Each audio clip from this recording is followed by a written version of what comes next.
Son politicón. Sinopsis.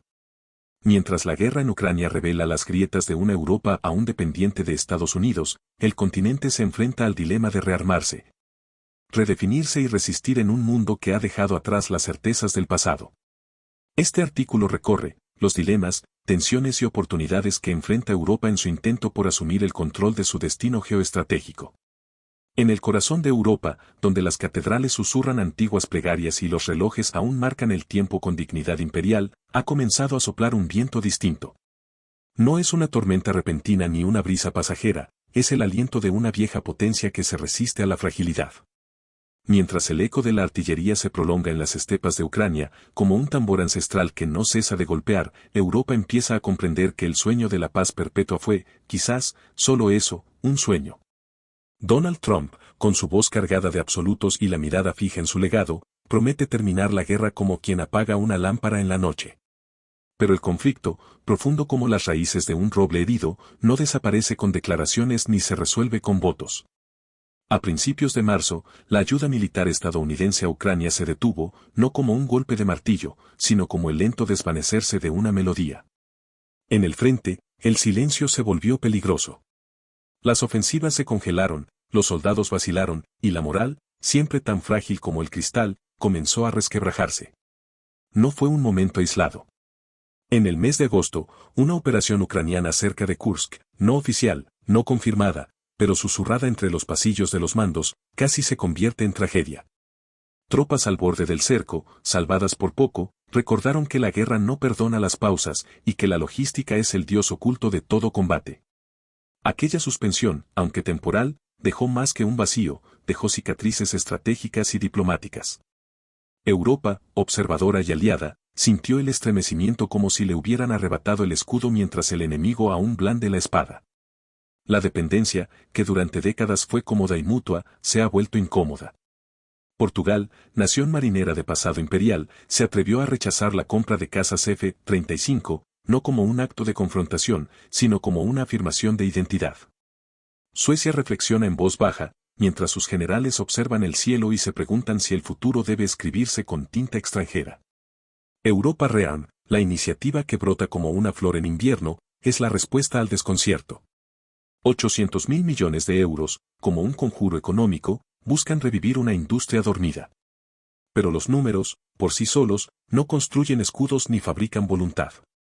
En Bruselas, se habla de préstamos y fondos comunes como si se tratara de hechizos olvidados que deben ser redescubiertos. 150.000 millones de euros para un fondo de defensa, ofrecidos como una promesa solemne, han comenzado a tensar los hilos entre París y Berlín. La discordia, disfrazada de diplomacia, revela que incluso entre aliados la ambición puede ser una sombra difícil de disipar. Macron y Scholz danzan alrededor del proyecto común, pero sus pasos a veces van en direcciones opuestas. Europa, en su intento de blindarse, corre el riesgo de tropezar consigo misma. Mientras tanto, las empresas de defensa se alzan como torres de una ciudad encantada. Rheinmetall, BAE Systems, Dassault, nombres que antes habitaban informes técnicos ahora se murmuran en los salones de inversión. Sus acciones vuelan como halcones, impulsadas por la necesidad y el miedo. Pero bajo esa aparente bonanza, se esconde un problema mayor: Europa sigue respirando a través de pulmones ajenos. Sistemas como el Patriot o plataformas ISR son préstamos disfrazados de soberanía. La información, que en esta era es tan valiosa como el acero, depende aún de ojos que no son europeos. Hensoldt, en Alemania, construye Pegasus, un avión Sea que promete convertir al continente en algo más que un espectador con binoculares. Pero su llegada aún está lejos, en el horizonte. Mientras tanto, Starlink ilumina los cielos ucranianos con la precisión de un centinela cósmico. Europa observa y entiende, necesita su propia constelación, sus propios ojos entre las estrellas. Eutelsat lo intenta, pero los satélites no se construyen con intenciones, requieren voluntad, capital y estrategia. En el campo de batalla del futuro, los drones son los caballos alados. Turquía y su industria, a través de Baykar, han demostrado que la autonomía no es una utopía. La colaboración con Leonardo es un puente entre Oriente y Occidente, pero sigue siendo frágil. La producción europea de drones es aún incipiente, y cada componente importado es un recordatorio de dependencia. La libertad tecnológica no se decreta, se fabrica. Y aún así, los temores persisten. El debate sobre el F-35 no es solo técnico, es filosófico. El rumor de un interruptor de desactivación, tal vez exagerado, tal vez real, funciona como símbolo. ¿Qué tan libre es un país que no puede controlar sus propios cielos? Este temor ha despertado una nueva ambición, crear el propio caza europeo. El proyecto FCAS, aún envuelto en burocracia y desacuerdos, es una promesa sin alas. Mientras tanto, Turquía despliega su Kaan, como si quisiera recordarle al continente que la voluntad es más veloz que los tratados. La Unión Europea tiene un Producto Interno Bruto mayor que China, pero su músculo militar es apenas un esbozo. Su capacidad de respuesta combinada es limitada, su doctrina común débil, y su integración operativa más un deseo que una realidad. Los ejércitos nacionales, reducidos y descoordinados, son legiones dormidas que ahora deben despertar en sincronía. No basta con gastar más, hay que gastar mejor, en común, con visión. La seguridad no es una suma de partes, es una decisión compartida.